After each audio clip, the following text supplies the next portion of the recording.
Howdy, I'm Tyler, I'm Justin.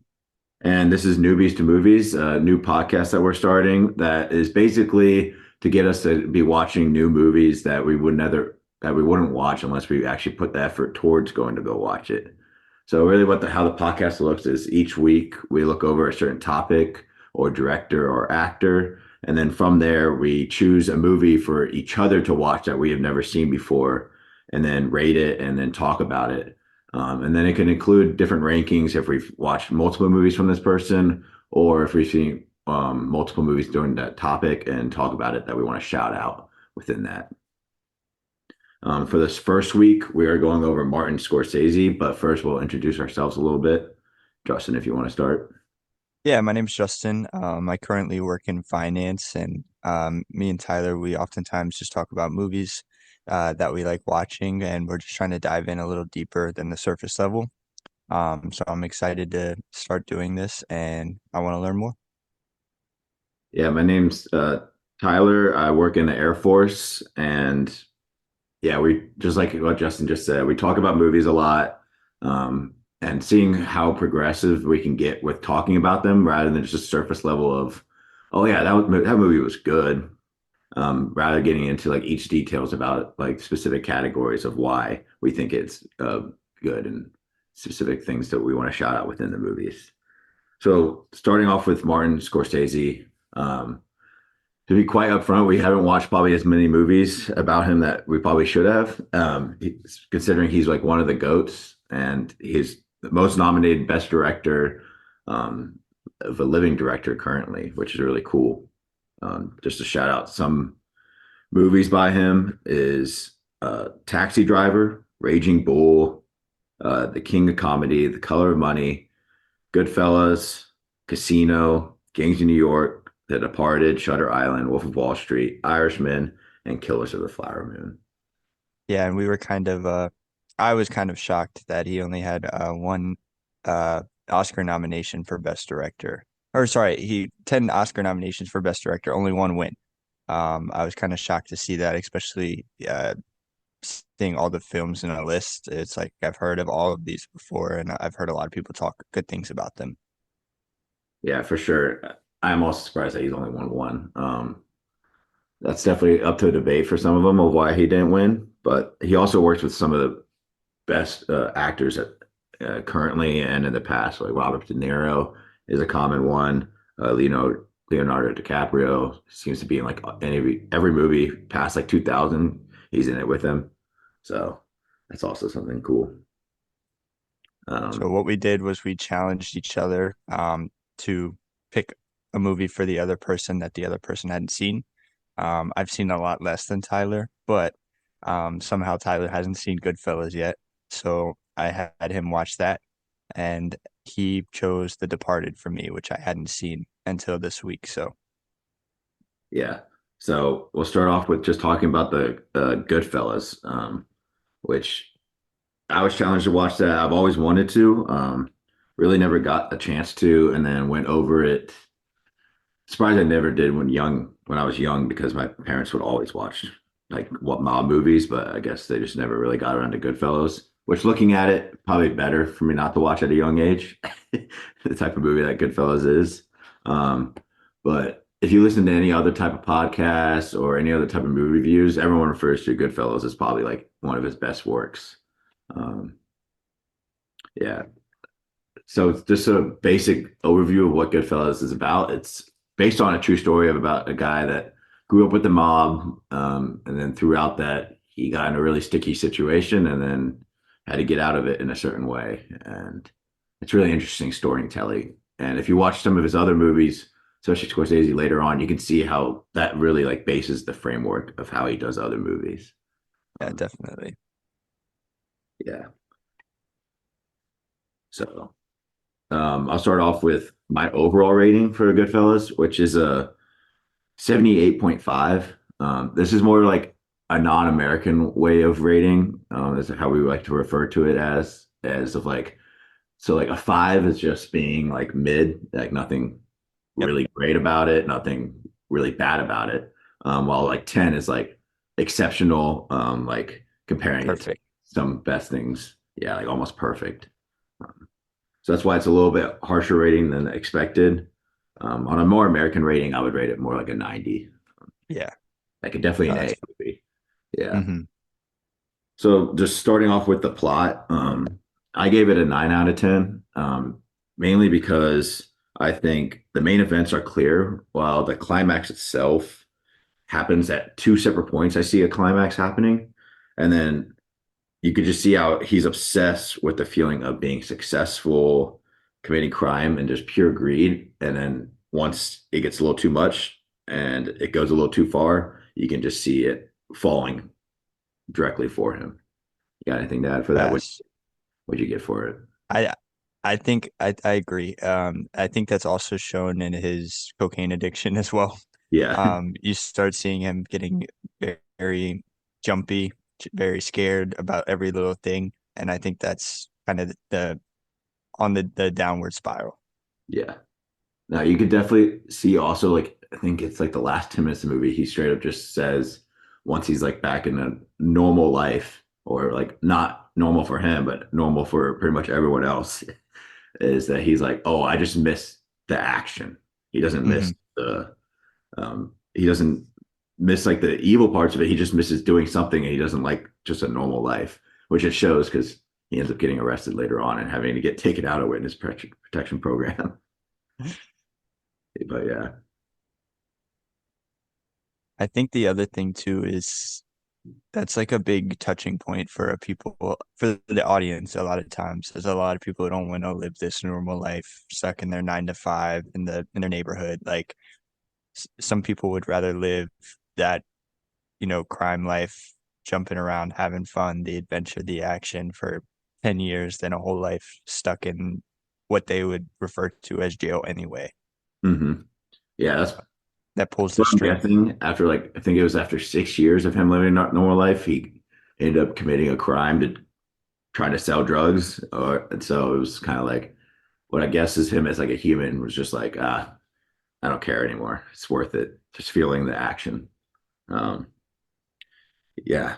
For characters, was the next topic that we rated. I gave that a 9 out of 10 as well, mainly because I think Tommy and Conway, like those two characters itself, like really were just so vibrant. And then I could see how in any other mob movie I've seen before or any crime movie, they try to model after that.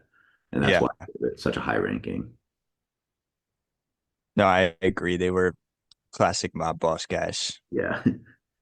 And like a little like hot-headed, like something I'll keep talking about how is Tommy DeVito, Joe Pesci's character, is like the highlight of the movie. Like Yeah. he He's like dark. outlines everyone else in that movie, which just makes sense of why he won the Oscar for Best Supporting Actor that year. But yeah, his character itself, and then you can see how they just kind of model it after because he's like kind of a funny guy, but then also somebody you don't want to laugh at actually. Like the reoccurring saying that they're busting his balls, Yeah. and he once it would happen to him, you did not know what was going to happen. Yeah. He was smiling, but you did not know. Mhm. What next? Like the spider scene where he's right after like the second time after he like tells him to fuck off, and Yeah. then and then he's like, oh, you want to tell me that? And then he just shoots him, and then Henry Hill's face is literally just like, what? It was he was an eerie character because you did not ever know what was going through that head. hmm No, yeah, it was definitely interesting to see it progress because you could see like how younger he was more hot-headed, but then like as he got older, he just didn't. He would just thought he felt he had more power to just actually just kill people. It corrupts you. I mean, I Yeah, could imagine being in that spot. It would just take you over from the inside out. yeah. And something to bring back to the plot was, I think the moment that they killed the untouchable guy, just for like once he got back in the city, and then he was giving them shit on all that. I think that was also like one of the climax points. You could Definitely. see Henry's face kind of like turn after that. He was like, "Oh, they knew that he fucked up." Yeah, it's bad now. It's all downhill. And then next was cinematography. I gave that a personal like 4 out of 10. Even for the timing itself, which I understand like the camera work and all that won't be as well.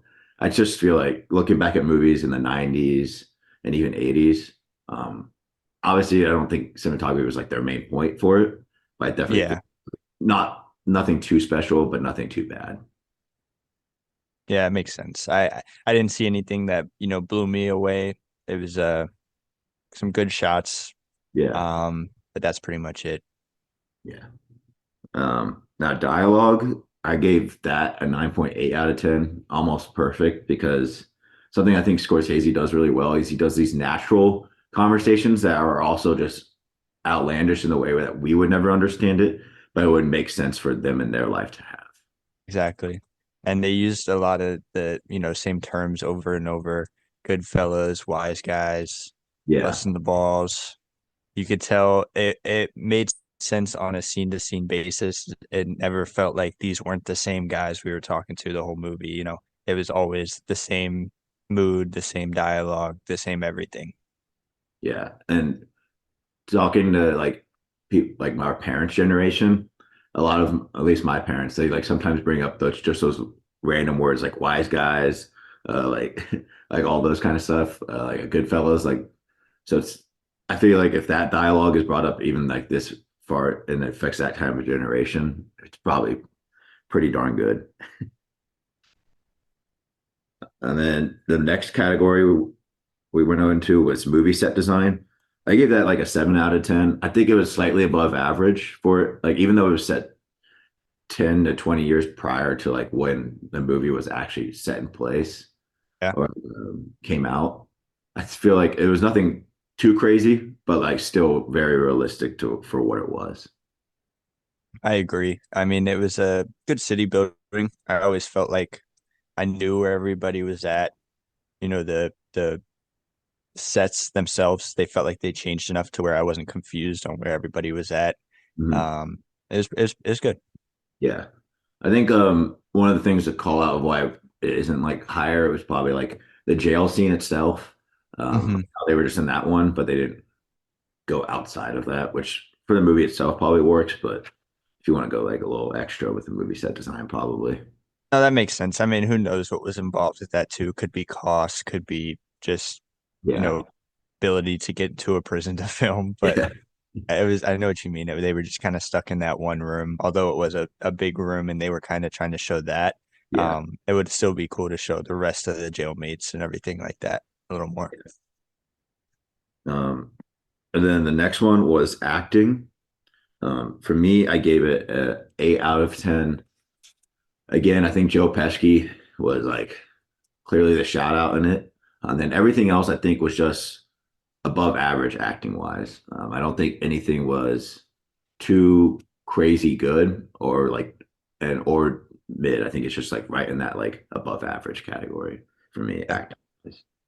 Now I Joe think Pesci this himself I think was 10 out of 10, but I think from what I saw at least, De Niro was really good, but it felt like maybe he was just being overshadowed by Joe Pesci the whole beginning.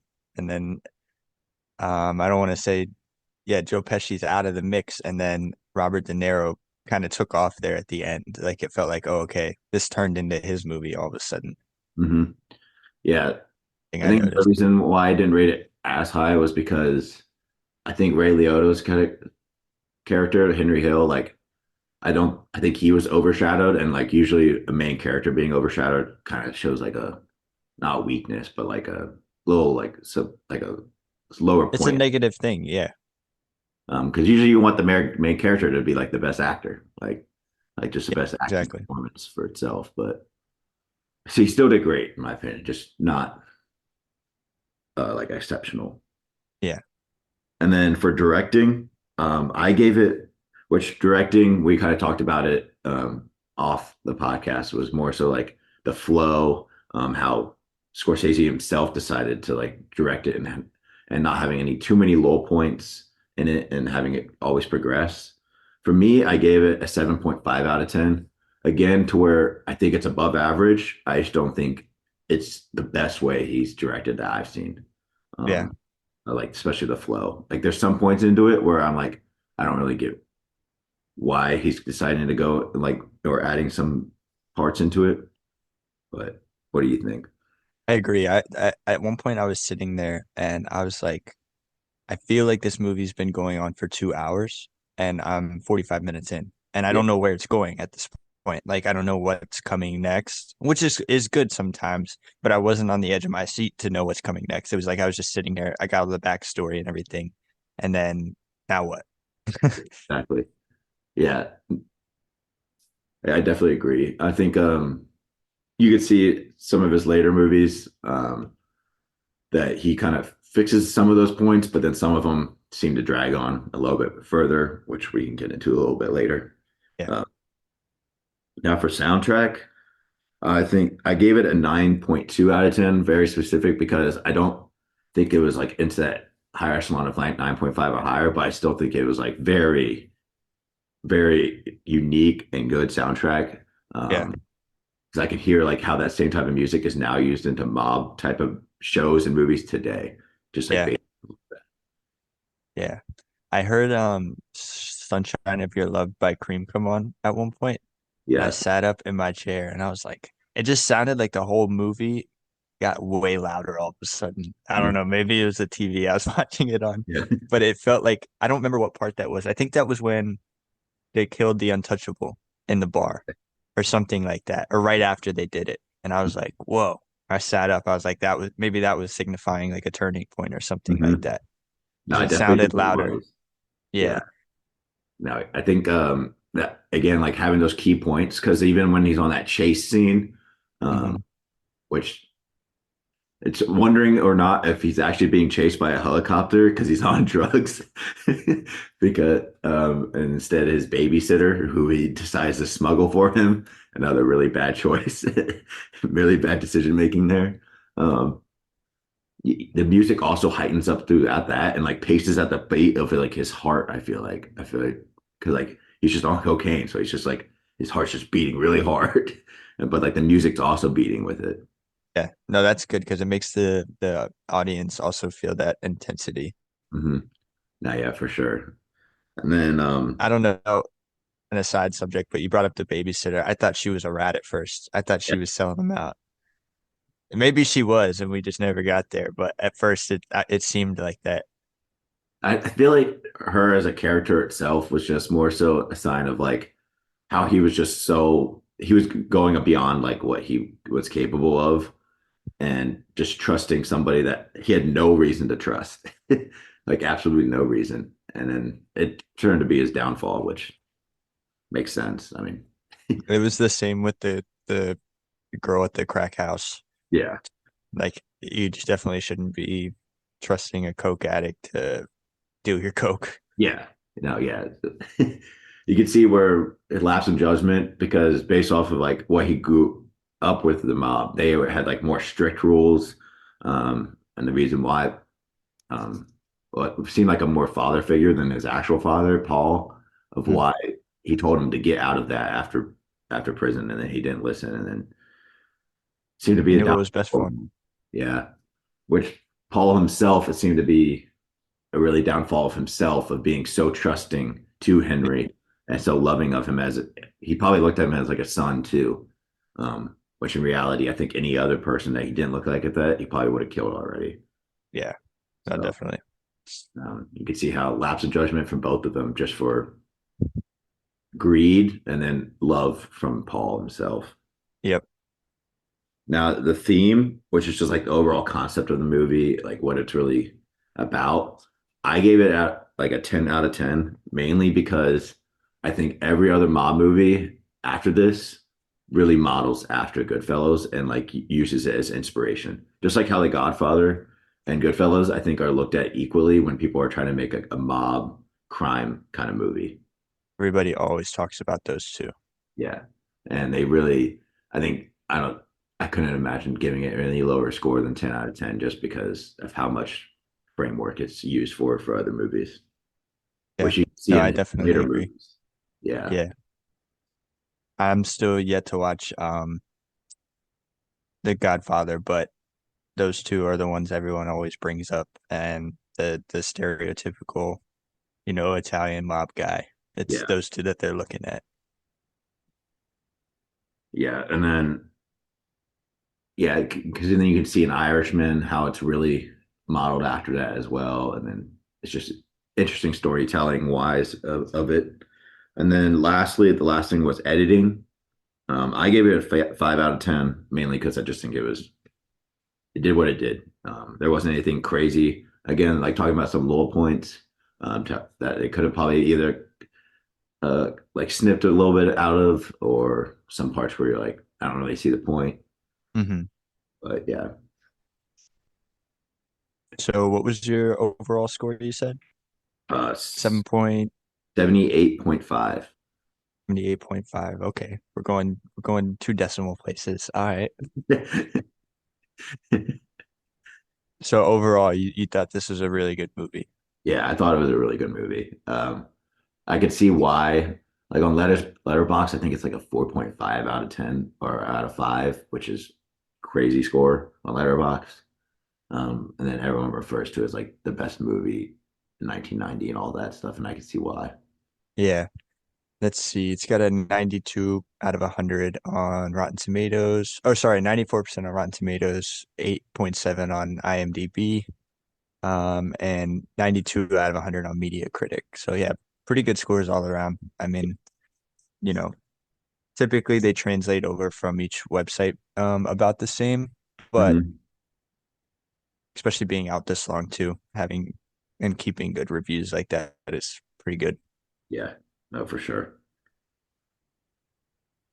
All right, so I watched The Departed this week. Um, I'm gonna save my overall score for the end.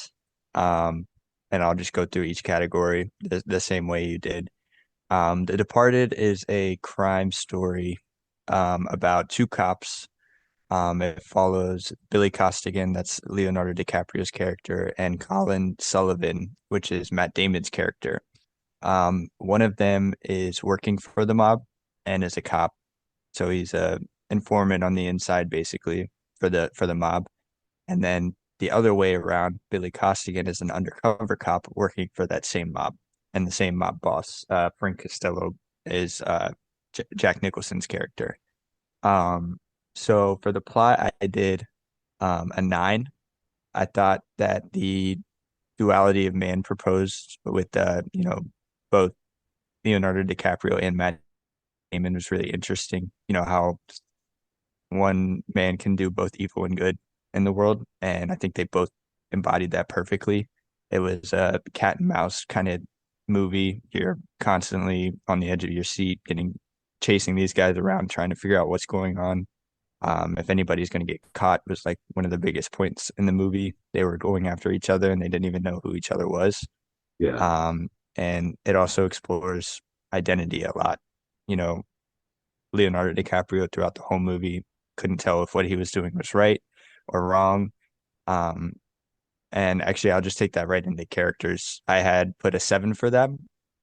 Um, I had my main four characters that I thought were exceptional.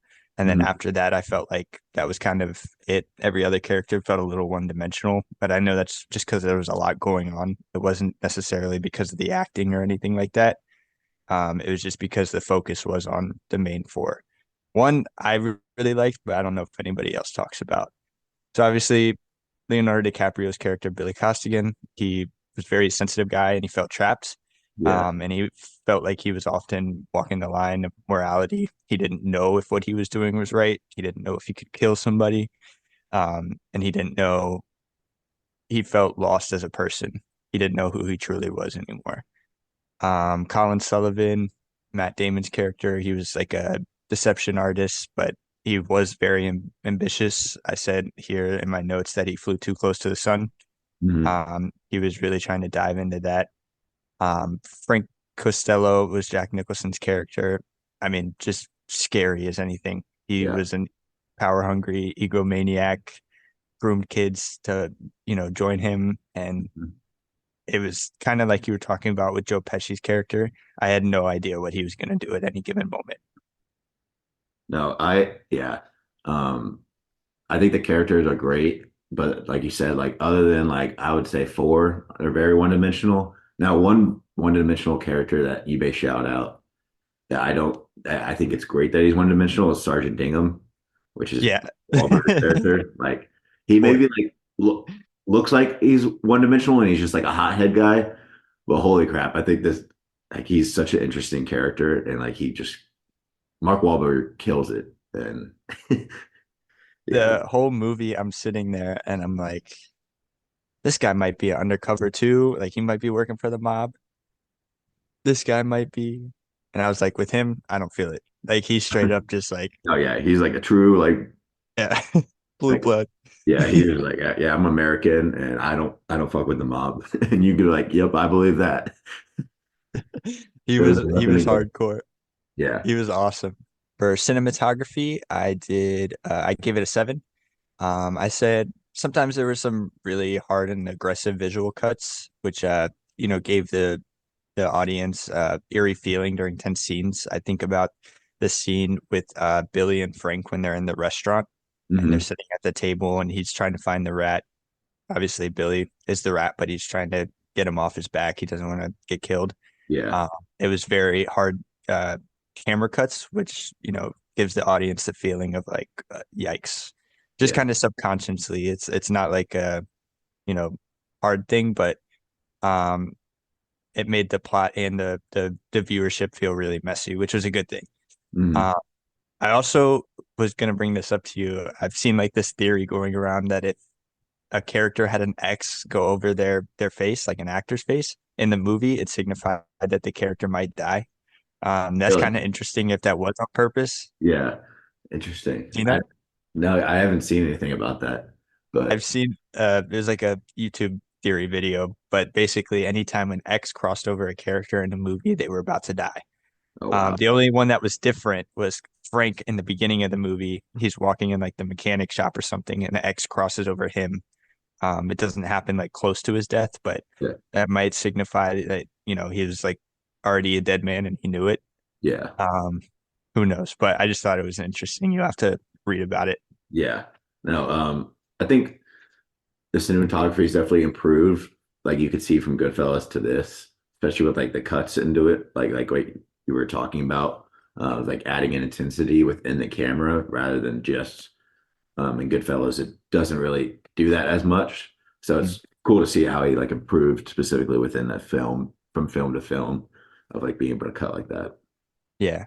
Yeah, I liked it a lot. For dialogue, I gave it an 8. I thought it was a very quotable movie. Dialogue felt clean and unforced. I didn't feel like any quotes were forced in, but some really good ones came out of it.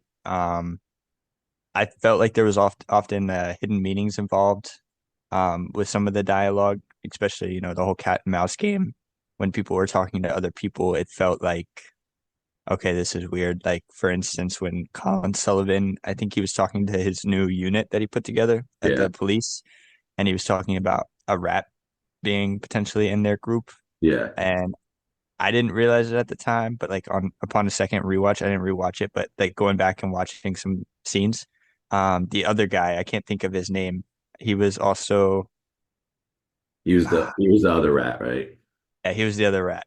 Yeah. His face kind of lit up when he said that, and Yeah. I never picked up on that before, but I found that interesting. My favorite line was Jack Nicholson's line at the beginning. She felt funny when he shot her in the head. Yeah. And the other guy said you need to get some help. It Yeah. kind of just set the tone for how like crazy he is, and Mhm. nothing was over the top for him. Like he would just do anything. Yeah. And I also heard that was improvised by Nicholson, which just props to him because Mhm. I think he is crazy. Yeah. This was definitely like one of his last like movies you could tell where I think reading more into the story was Scorsese kind of just let him do his thing Yeah, um, and really just fly off the walls with what he wanted to with the character. Uh, yeah. but With yeah, the resume like that, how do you not let yeah, him? like a specific dialogue part, I think that was really funny, but also just crazy scene when he has like the hand out of the bag and then he's just talking like a normal conversation while DiCaprio's character is just like he's just like you could just tell he's just like what the hell is wrong with this guy. No, yeah, I think that was probably one of my favorite characters in that movie, but especially because of his dialogue. Yeah. No, yeah. For set design, I gave it a 7. I think it was a great job at displaying the different tonality between Costigan and Sullivan. Mhm. Anytime Costigan's in a scene, it's dark, it's eerie, it's often rundown buildings, that kind of Yeah. thing. Sullivan's living in a nice apartment with the view, always bright. The police station was always bright, especially in his office. Um, and yeah, Yeah. No, I definitely agree with that. And then also just seeing different, it's just like very realistic of like what it looks like. yeah, And then something else to bring up about I don't think we've talked about during the characters part was how much I do not like Sullivan like as a person. Like I just hate him the entire movie, which says like how good Matt Damon did um as like acting I for it. feel like in a lot of movies, Matt Damon plays like a good guy. And Yeah. in this, I was just like, why do I not like him? But Yeah. it was, yeah, he was just playing a really bad person. And it felt Yeah. Yeah. seeing that. Yeah. Getting into that with acting, I gave it a 7 as well. Some actors, best roles. It was very intense yet often hidden, because everybody's hiding everything. So there was, like I said earlier, a lot of hidden meaning in these characters. But I felt as some of the side characters were one-dimensional, and in my notes I put in quotes Alec Baldwin. Yeah. He's just kind of a jackass. Yeah. Yeah, something about acting is I think those four main or like four of the bigger ones. So like Nicholson, um, Matt Damon, DiCaprio, and Mark Wahlberg. Like those acting performances were great. I think DiCaprio was kind of outshined a little bit, which I was surprised by because most movies he's like the The best guy. performance, but in this one I feel like he got outshined by the other three, which is unique for him as a I think an actor. Yeah, just thinking now, like obviously Alec Baldwin was kind of one-dimensional, but again, you have these big main characters. It's kind of hard to fit in all those people. Hmm. Um, Also, I can't remember his name, but Dignam's partner, the older guy that Oh yeah, passed, he was kind of Martin Sheen. one-dimensional, but yeah, but it was important to Costigan mainly. That was like Costigan's father figure, if anything. Yeah. Nah, I think Martin Sheen was like great in it, but then again, you just when you have some such great actors into it, they can just outshine even like good actors at that point. Covered up. Yeah. And then for directing, I had given it a 7. Obviously, this is his Oscar-winning movie. Some would say due to just his history. That's what I've seen online. They're just saying the Oscars felt like they had to give him one finally. Hmm. But overall, it's a roller coaster of film, um, like many Scorsese movies. Yeah.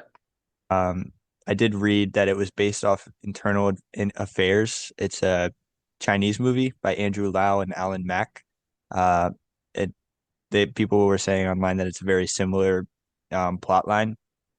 Some people were saying Internal Affairs was better, so I'd have to go back and watch that to give you my Yeah. opinion on that. But overall, the movie flows well. It Sometime I felt like I would not me getting lost, but I was sitting there thinking the average viewer might get a little bit confused Hmm. um, with what's going on if they're not, hard locked to the screen and paying attention. Which I know that's with any movie, but just connecting some things earlier on might help that out. Yeah. Not to dig too much into it overall, I think it was a great movie. No, I think so too. I think it was very like fast paced. I don't think there was very many low points. The only low points was like the weird romance scenes, which we haven't really got into with the therapist. How she's like stuck in between the two characters, which I think it's an interesting character. I just Yeah, like I don't know. I think if there is one weakness, it is her as a character in the first place, because like a therapist getting with like one of her clients is always kind of problematic. no, definitely. Um, Better yet, too. yeah, yeah, it's So, it's something. for the soundtrack, I gave it a 9. I really enjoyed the soundtrack, and I was often kind of shocked sitting up in the edge of my seat for some of the song choices. I think it used the music to encapsulate the overall environment. Hmm. Obviously, shipping up to Boston was a good one. It's an Yeah, exceptional use of music in movies. Um, Specifically, that song, really loud, a lot of chaotic instruments, very aggressive, and I think that perfectly goes into the movie with what's going on. yeah, Everybody in the movie is super aggressive, loud, and trying to make a name for themselves. Well, it's also about Boston, so fits perfectly. yeah, exactly. Um, Speaking on the psychiatrist, the therapist, yeah, both. Uh, I wanted to bring up the "Comfortably Numb" being used by Pink Floyd. Um, I think it's showing in that scene where they're getting together, her and Costigan. It shows his trauma and numbness and the, illusion of a life that he lives. He doesn't know what's real, what's fake anymore. Yeah, And also, she had given him opiates to help with his pain. And I think both that and hooking up with her is kind of like just he's fine at that point with being numb to everything going on around him. yeah. If the movie itself was like more dramatized, you could see Mhm. how he's such a tragic character. It really is. Like Yeah. he really just kind of set up to fail once he gets into it.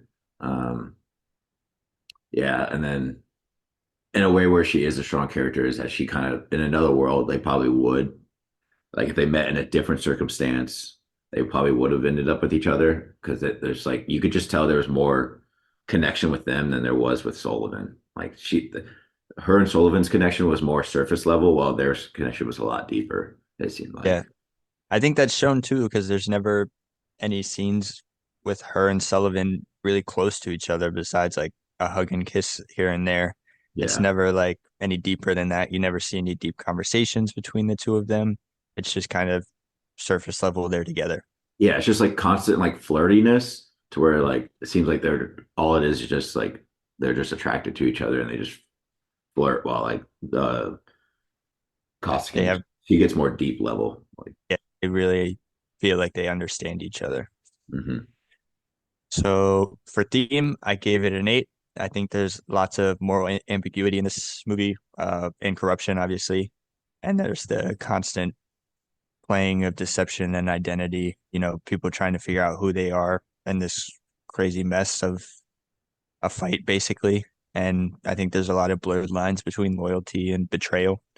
Um, I think Costigan kind of walks that line. He doesn't know if what he's doing is being loyal to the mob or if it's being betraying the mob. And same with the police department. He doesn't know what he's really allowed to do. He's watching people die and he's like kind of balancing all of that. Yeah, I gave it a personal like 9, Hmm. just because I think it's a very cool like theme and concept for a movie itself that hasn't really been done as well since that I've seen. Yeah. And then for editing, I just gave it a 4. I think there was a few times where the visual effects didn't look so great. Specifically when you could tell they were in like a small area, but there was whether it was CGI or just visual effects in the background Mm. for like the larger landscape. It didn't look so great. Obviously, this movie's a little bit older, so you kind of expect that, but Yeah, it was fine. It never interrupted the movie or interrupted my train of thought. You could just tell it was there. yeah, I agree. I gave it a 5 out of 10, so I think it was all right. There's nothing special. And then so that brings my overall score to a 7.3 out of 10. Okay. I really enjoyed the movie, like you said, kind of like on a non-American grading scale. I really liked this movie a lot. It was like I said earlier, roller coaster. Hmm. Um, Overall, from what I've seen from Scorsese, one of my favorites for sure. Yeah. Um, yeah, I gave it a 7.8. Um, I gave it like a barely slightly better score than Goodfellas, but I think that's more of like a growing up factor because this was like a movie that like my dad and I watched when I was like way younger. So it's kind Yeah, of like I don't know, I love this movie. This is like probably one of the first DVDs I ever bought was like of The Departed, yeah, because I just I really like the movie. I probably watch it close to 3 times a year because I just like the story itself, the characters. And it's just something easy to like watch for me. I think Yeah. I slightly like it better, just as like a personal factor. Movie wise, I think it's just like just on par as Goodfellas itself. Yeah. I think like you said, I feel like, obviously I just watched it for the first time this week, but I feel like it is super rewatchable. Hmm. Um, I feel like I want to go back and rewatch it just to look out for subtle things from different characters to see if they're kind of hinting on towards anything. And when you do rewatch it again, look out for that X theory. Yeah, no, yeah, it definitely will now. Surprised I never Yeah. said anything about it. Um, but yeah, so what was your score for Goodfellas again? I didn't really like rate each individual category. I just did it for The Departed. But if I had to guess, it would imagine it's somewhere probably between 6, 8 to 7 for me. Okay, I really did enjoy the movie. I think I like The Departed more though. okay. And that's nothing against that.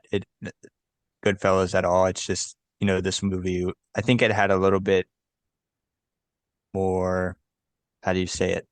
It's a little bit more actionable. Like I felt more interested the whole time where I was, telling you about Goodfellas. At some points it felt like I was kind of sitting there, not sure what's coming next, but I wasn't Mhm. excited for what's coming next either because I just didn't know what was happening yet.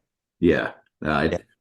I definitely agree. I think that definitely says with our age of why we probably like The Departed more because I think if you Yeah. talk to a little older generation, like a little probably like 10 years older than us, they're all like, not Goodfellas. My parents' age, they'd probably be like, nope, Goodfellas. But next Makes we're gonna sense. get into like two movies that we've both seen of Martin Scorsese. Justin said before he hasn't seen a lot of his type of movies, but the two that we have seen, separate from what we've gone over, is Wolf of Wall Street and Shutter Island.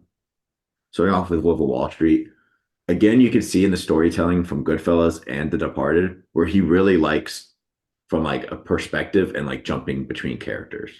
Um, you can see it really in Goodfellas how like the back talking in the background, like the narrator is himself. He's Yeah. also done Wolf of Wall Street. Um, yeah, I noticed that between in Goodfellas with him and his wife. yeah, Those were the main two that were talking. There was really no other characters, and it was looking at the other characters from that point of view only. hmm yeah. I could see the mirroring between Goodfellas and Wolf of Wall Street so much more after watching it, especially with like obviously the same type of characters, but very esque of like who the main character is of like Jonah Hill's character and then Joe Pesci's character. How they're both just like side, but they're just like just these crazy people. they They that don't, don't do the narrating in The Departed, but I would say the same with Frank Costello's character. We yeah, know what's going on in Sullivan and Costigan's head, but yeah, not Costello's. yeah. And so that would be that side character for me in that movie. Hmm. Yeah. For something that I think the main character, like Will Wall Street, Jordan Belfair, like talking about how DiCaprio was kind of outshined in my opinion in The Departed and Wolf of Wall Street, like he is like That's him. that's Yeah. like he's by far the best. Still think he should have probably won an Oscar for it because he's just crazy in it. Yeah. Um, but yeah. And then Shutter Island, which you've recently seen it, right? Recently watched that about a week ago. Yeah. Crazy I shit. really liked that movie. I think it was a mess again. Yeah, It was crazy and it had your emotions kind of going all over the place, but I think DiCaprio is really great in that as well. yeah. I think depend like on the other movies where like it seems like the dramatizing of like emotions and all that isn't really the forefront of what the storytelling of what Scorsese wants to say. I think in Shutter Island, I think that is what he's trying to go after is like the real emotion and like the deep levels of like um how he feels because I can feel the emotions more in Shutter Island than I can feel in any of the other three movies. I agree. I mean, it was the forefront of everything. Yeah. Um, I I think a lot of people dislike the ending, but I personally liked it. I think First off, I think Scorsese has to have everybody die or go to jail. I was telling you about this the other Yeah. day. It never works out for anybody at the end. But in Shutter Island, I think the the final theme and the final story was really good about how, you know, DiCaprio's character would kind of rather die um than live as a monster. Well, I Mhm. forgot. I was trying to think of the quote you said. It was like, die a good man or live as a monster. And I think that he chose that way out at the end. I, yeah, I agree.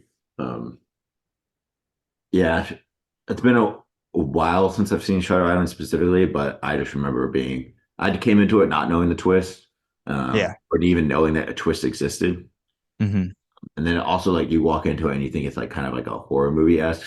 I'm pretty sure when it first came out, everyone thought that when it seems more like just a thriller. Yeah, it's more of a thriller for sure. Yeah. But I knew there was going to be a twist, but I didn't really know what to expect. mhm.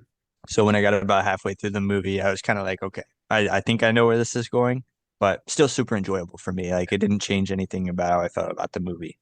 Yeah. I think seeing some ratings about it, it's definitely probably one of his lower ranking movies, Hmm. it seems like rating wise.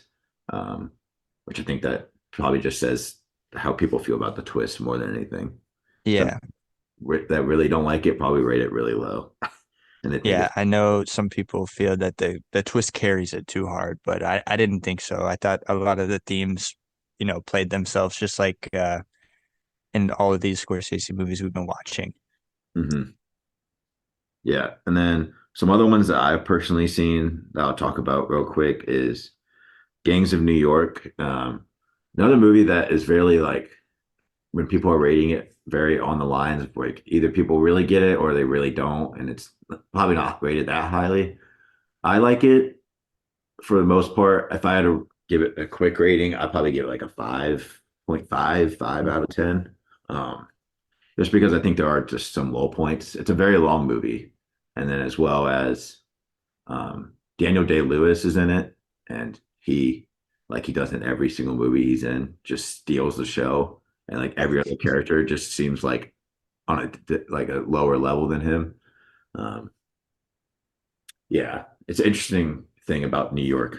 Um, I highly recommend just watching it just to see Yeah, because it's just a different type of storytelling that he does too for it, in my opinion. I'll have to check that one out. What about Killers of the Flower Moon? I've had that one on my list for a while, and I need to get there. Yeah. Um, for that one, definitely get in a comfortable chair because it's a long ass movie. I saw it in theaters. I really liked it. I think it really shows like all of his work coming together into one. Um, Okay. um, it's also you can see he really cared about the topic because it's really just going after how like Americans kind of just abused Native Americans. If you don't know anything about the story, it's pretty much about I forget exactly where it's set in place. I'd have to look it up, but pretty much these really rich like Native Americans, and then really greedy like white Americans coming in and trying to just overtake like overtake the Native Americans' power, but in like such a evil way of like getting married to her and then using her family through the marriage, and then like she like low-key just keeps drugging her and all this stuff. And yeah, it's really evil and it's actually based on a true story, which makes it even more like horrible. Um, I think it seems like a lot of his movies are oftentimes just telling the story of something that's happened. yeah, no, yeah. I think it's really interesting. Apple itself has produced some really questionable stuff. Like some of their shows are really good. Killers of Flower Moon is probably their best movie, and then F1 this year is probably like one of their top tier. Most of their other movies usually suck, but yeah, Killers of Flower Moon, highly recommend just for like seeing how you can see his directing progresses into like what I Today. prefer perfecting like his style. I just looked up that runtime. Yeah. Yeah. Another long time is The Irishman. very long movie. I feel like in a way it's like a sequel to Goodfellas, just based off the characters, Mm. but then at the same time, like it's a total different story, of course. But Yeah, like the way he directs it is a very same way, just like 30 years later. yeah, Um, that makes sense. and it just obviously cinematography is a little bit better. But then again, you got like De Niro, Pacino, and Joe Pesci. Like, I don't think you can really go wrong Hmm. with a movie when you have those three being Hmm. mobsters again. Seems like Yeah, a last run for all three of them too, um, being those type of characters. yeah. Uh, the dialogue in that movie is really crazy. A lot of people expected it to win Best like Picture in 2020 and like Best Director, but nope. And then the Yeah. last one was The Aviator, which that's an interesting film. I think I saw it like 2 years ago, and it's just another outlook on a character that's based on a true story of a not really tragic, but just really greedy character, which seems to be like a very uh, going character with him, which is not again played by Leonardo DiCaprio. Yeah, Seems like DiCaprio just plays a greedy character in every movie except for The Departed. um, that was like his one nice person role. yeah, exactly. Um, but overall, um, I think Scorsese, I definitely want to touch on some of his original stuff, like what he kind of like building him up to even be able to make some of the movies that he did in the 2000s. So like Taxi Driver and Raging Bull is all I hear about. Everyone's like, you got to watch that. You got to watch that. Um, Hmm. Another movie that I thought was really interesting that I don't even remember in 2016 hearing about it. Then again, I wasn't like super into like very dramatized movies. The Silence. Have you heard about that? I haven't heard about that one. Let me pull it up. Apparently, it's about like two. Let me get the description. I don't want to mess it up a little bit.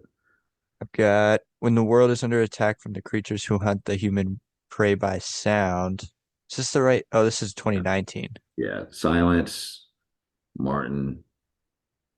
Yeah, the two 17th century Portuguese missionaries, uh, Father Sebastian Rodriguez, played by Andrew Garfield, Father Francisco Garupe, played by Adam Driver, embark on a journey to Japan to find their missing mentor, Liam Neeson. While there, the two men minister of the Christian villagers who worship in secret. If caught by feudal lords or ruling samurai, they must renounce their faith or face a prolonged and agonizing death. Dude, I have heard about this. I did not know this was Scorsese. That's crazy. Yeah, it That it that looks, looks interesting. yeah, it looks very like deep because he also did um, like a religious film in the 90s with William Dafoe playing Jesus Christ, which Okay. apparently like this was like one of his most proud works is Silence. Hmm. He's like really always like wanted to do a movie about faith and like what faith means to people and how deep you'll go to like and then Andrew Garfield and Adam Driver, like those are like Yeah. two two crazy good actors too. Yeah. I'll have to check that one out. I've been wanting to watch it. I just had no idea that was Scorsese, actually. Yeah. Um, and then The Color of Money, which is also an interesting one looking back at it with Paul Newman. And then Tom Cruise before, like right when he was getting big, right before Top Gun, I'm pretty sure. Yeah. So that would also be an interesting one to watch. That one's just a very, I think, a simple movie. It's about just two billiards players, so two pool players that one of them's like retired, but wants to get back into the game with a young guy. But yeah, you got anything Yeah. to I wrap got it up with? some I got some movies to watch. That's all I Yeah, gotta say. yeah, yeah. I think we wanted to start off the first episode with him mainly because we both felt like we didn't watch enough of his stuff in the past. Yeah, We still got stuff to watch for him, so I wouldn't be surprised in the future we'd come back around to it. Um, definitely. but A he's definitely like one Scorsese of the follow up goats. Yeah, he's definitely for one of the sure. goats, and yeah, I could just see why everyone talks so highly of him. Yeah, I got to get into some different ones of these because I feel like the two movies we picked for each other were pretty perfect. I mean, both mob movies, Yeah. kind of about the shortcomings of the mob and how that all works. But I definitely want to branch out into some of his different type styles of movies, just to see, you know, his versatility more or less. Hmm. Yeah. Yeah. So, if you're listening to this podcast, thank you for listening. And we're probably going to be trying to release it every week. We haven't really decided on days or anything, but the main topics is just start off with like a director and then get into it. And then I think the next one will be an actor. And then after that, more like a topic or a category of type of movies. But yep. Thank you. Thank you.